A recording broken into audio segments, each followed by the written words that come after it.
राहुल गांधी यांना धमकी देणाऱ्याला आता पोलिसांनी ताब्यात घेतलेलं आहे।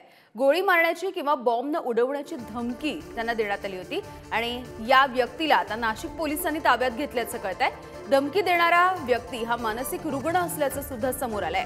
भारत जोडो यात्रेच्या दरम्यान राहुल गांधींना जीवे मारण्याची धमकी या व्यक्तीने दिलेली होती।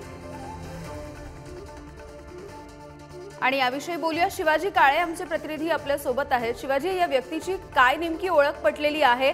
राहुल गांधींना धमकी देणारा जो होता तो आता पोलिसांनी ताब्यात घेतलेला आहे त्याला।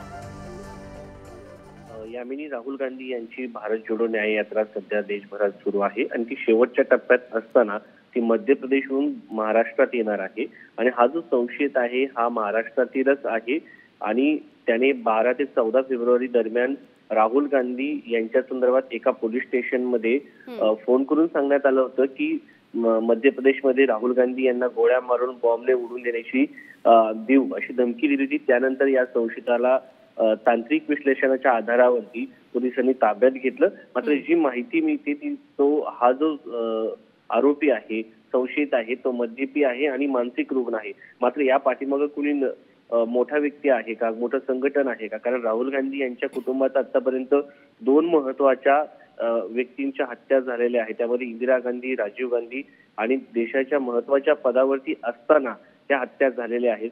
त्यामुळे याकडे बारकाईने तपास केला जात आहे। केंद्रीय गृह मंत्रालयाला आणि केंद्रीय सुरक्षा यंत्रणांना या संदर्भात अहवाल पाठवण्यात आलेला आहे आणि या व्यक्तीचे आजूबाजूला कसून चौकशी केली जात आहे। कारण राहुल गांधी हे मालेगाव नाशिक मार्गेत महाराष्ट्रात येणार आहे, त्यामुळे राहुल गांधी यांच्या सुरक्षेमध्ये वाढ देखील करण्यात आलेली आहे आणि ही मोठी घटना आहे। सातत्याने राहुल गांधी यांना अशा प्रकारच्या मागच्या देखील भारत जोडो यात्रेदरम्यान धमक्या आल्या होत्या, त्यावेळेस देखील काही लोकांना ताब्यात घेण्यात आलं होतं।